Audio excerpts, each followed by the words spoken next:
Welcome back to Weekend Prime. I'm Robinson Okenye.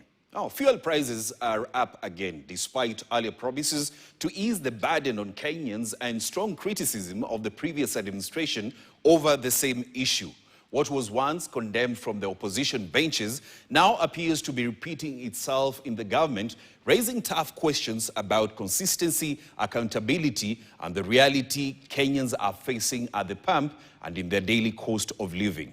This week on Face the Facts, Haman Kamariki takes the ball straight to the doorstep of power, asking the questions that many Kenyans are already asking themselves.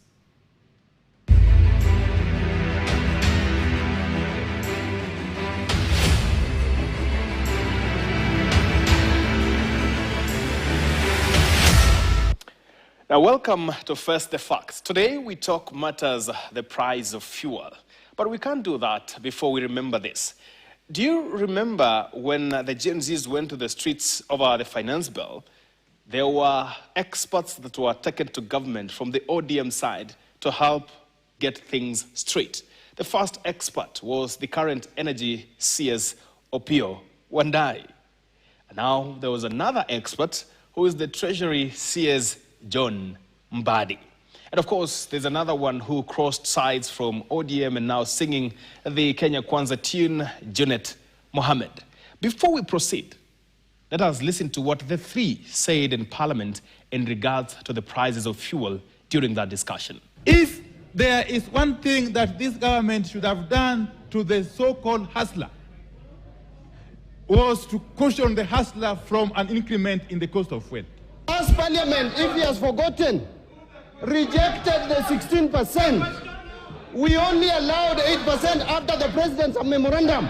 Let us agree on this one. We must remove this VAT on the fuel. Otherwise, I promise you there will be a revolution in this country if this one passes. I promise you. But fuel is cheaper in Uganda and Tanzania by far, Madam Chair. By far, Madam Chair. What do you know? There is something that we always say in street football, that the fans who are outside the field shout the loudest when they are outside the pitch. But once given a jersey, they might even play worse than those they were criticizing. Hey, angalia, hii bei imepanda. Uliza Uhuru. Yani mimi Uhuru niko Ukraine, mimi ninafanya nini huko? Jameni. Hii mafuta inaongezwa usiku na mchana. Mimi nataka niwaeleze ya kwamba these people don't understand the damage they are doing to the people and the economy of Kenya. Tumekuwa na matatizo ya vita kule. Mambo ya mafuta imepanda kila sehemu. Semeni dynasty baya. Hasara tawala. Exemplary. Because the Energy and Petroleum Regulatory Authority, EPRA, announced new fuel prices this week. But here's what stands out. These are the same leaders who, not too long ago, stood outside the pitch of power, loudly criticizing fuel price hikes and promising better solutions. This was our president when he was a deputy president. Fanyeni kikao kwanza, muteremushe bei ya mafuta. Muondoe ushuru kwa bei ya mafuta kabla hamujafanya mambo ya vyeo. Now, today, they are fully in charge. They have the jerseys on. Now the game is in there, or rather it's theirs to play. Yet the strategies they once preached seem to have been left on the bench. Badala ya kuja kunisaidia, kuniambia niko na mawaidha hii na njia hii na njia hii, njia ambaye tunaweza tuokoe watu yetu wakati tunagojea mambo haya yaishe, wewe uko kwa soko na matusi. Wewe unajua hii shida sio ya mtu.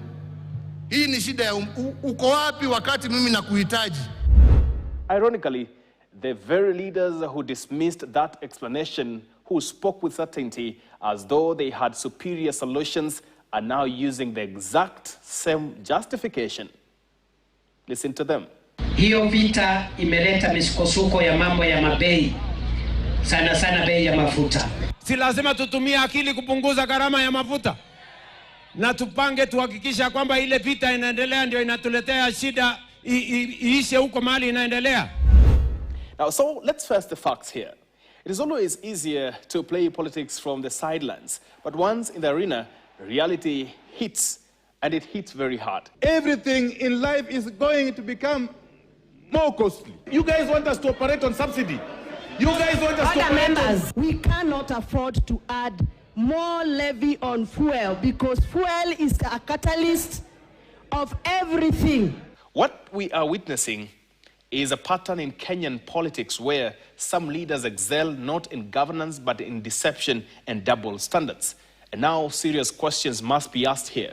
Where are the so-called fuel cartels that Kenyans were told were manipulating prices then? We have got very powerful and very dangerous and entrenched cartels in the oil industry. Fuel prices are unprecedented and are not due to ordinary market responses to global crude oil price dynamics.